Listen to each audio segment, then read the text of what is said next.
देखिए, सुबह 7 बजे जो है होशंगाबाद संसदीय सीट पर मतदान शुरू हुआ और सुबह से जो है कतारें लगी हुई है मतदान केंद्रों पर। ये मैं चांदोन गांव, जो दर्शन चौधरी बीजेपी के प्रत्याशी उनका गांव है, यहाँ पर मतदान केंद्र में आपको दिखाना चाहूँगा। लगातार जो है यहाँ पर मतदाता आ रहे हैं और वोटिंग के लिए जो है पहुँच रहे हैं। और कुछ ही देर पहले दर्शन सिंह चौधरी ने भी यहाँ पर मतदान किया है और हम सीधे उनसे बातचीत भी करेंगे और दिखाएंगे कि किस तरह जो है यहाँ पर उत्साह जो है मतदाताओं के बीच में है। बीजेपी के सामने एक बड़ी चुनौती यहाँ पर ये भी है कि मतदान प्रतिशत कैसे बढ़ाया जाए, क्योंकि पिछले चरण में जो मतदान हुआ था वो काफ़ी कम था, बीजेपी की उम्मीद के मुताबिक नहीं था और इसलिए बीजेपी को इस बार लगता है कि मतदान का प्रतिशत बढ़ाया जाए। और यही जो है कार्य जो है अन्य राजनीतिक दलों का भी है और भारत निर्वाचन आयोग का भी है। लगातार अपील कर रहा भारत निर्वाचन आयोग कि मतदाता अपने मताधिकार का उपयोग करें और उपयोग करके जो है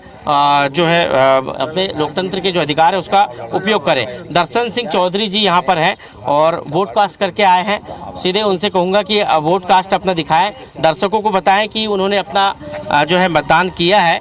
और सबसे पहले सुबह 7 बजे वो अपने मतदान केंद्र ग्राम चांदोन में मतदान करने के लिए पहुंचे थे और अब देख सकते हैं कि वो मेरे सामने हैं और बीजेपी के प्रत्याशी हैं, उनसे सीधे बातचीत भी करेंगे।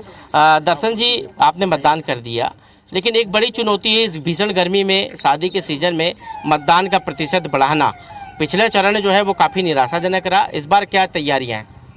निश्चित तौर पर जनता का उत्साह देखते से ही बन रहा और मैं दावे के साथ कह रहा हूं कि प्रतिशत भी बढ़ेगा, मत का अंतर भी बढ़ेगा और भारतीय जनता पार्टी को प्रचंड जीत मिलेगी। आपको लगता है कि मतदान प्रतिशत बढ़ेगा, लेकिन पिछला चुनाव दावे किए गए थे कि 70% 75% से ऊपर हम मतदान करेंगे। आज जो है, क्योंकि मतदान इस भीषण गर्मी में बढ़ाना आप लोगों के लिए भी चुनौतीपूर्ण है, क्या आपके कार्यकर्ता किस तरह बूथ पे काम कर रहे हैं? निश्चित तौर पे हमने जन जागरण अभियान शासन ने भी चलाया, पार्टी ने भी चलाया और निश्चित तौर पे अब जनता जागरूक है। 2024 का भारत है।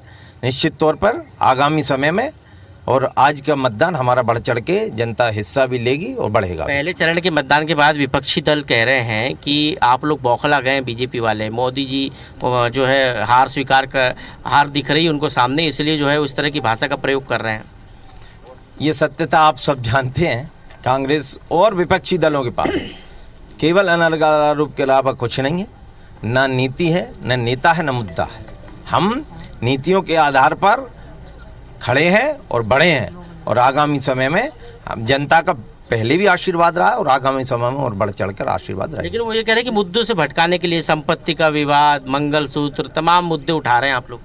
ये तो वो कह रहे हैं, आज देश की सुरक्षा का सवाल आता है तो मोदी जी ने उसको बढ़ाया, इंफ्रास्ट्रक्चर का सवाल आता है तो आज इंफ्रास्ट्रक्चर बढ़ा। आज हम देखें कि हमारी जीडीपी की हिस्सेदारी लगातार बढ़ रही। आज विश्व की 5वें नंबर की अर्थव्यवस्था हम हो गए। आगामी समय में 2047 का जो लक्ष्य है, हम विश्व की नंबर 1 जो अर्थव्यवस्था के साथ साथ हम विश्व गुरु बनेंगे। जो हमारा सपना है, उसी का मॉडल, विकसित भारत का मॉडल, वही हमारा संकल्प पत्र है और उसी को अब बढ़ाने के लिए प्राणपण से मोदी जी और पूरी टीम 24 घंटे काम कर रहे हैं। तो दर्शन चौधरी कह रहे हैं कि विपक्ष जो है वो आरोप लगा रहा है, उनको लगाने दीजिए, लेकिन आने वाले समय